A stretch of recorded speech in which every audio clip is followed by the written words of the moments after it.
আল্লাহ যে কেন বাঁচে রাখছে আমি জানি না। আল্লাহ আমাকে মায়ের খাওয়ার জন্য বেঁচে রাখছে নাকি আমি তাও জানি না।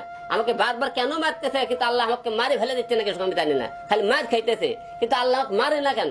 পৃথিবী থেকে বিদায় করে না, কারণ আমি তো এই বাংলাদেশ ধর্মঘট করে ভুল করতে। আমার চেহারা নাই, শিক্ষা নাই, দেখতে ভালো না, কুচ্ছেদ, তারপরে কথা বলতে পারি না। আমার কথা আজ পর্যন্ত স্পষ্ট হয় না। অনেকে বললে হ্যাঁ, তা আমি কেন রাজনীতি করি? আমার কি যোগ্যতা আছে? হয়তো একলে একলে কথা বলে আমার কি যোগ্যতা আছে? আমার তো যোগ্যতাই নাই। তাহলে আমাকে না কেন রাজনীতি হবে ভাই? আমি যেহেতু যোগ্যতা ব্যক্তি, সে বাংলাদেশ থাকার দরকার নেই।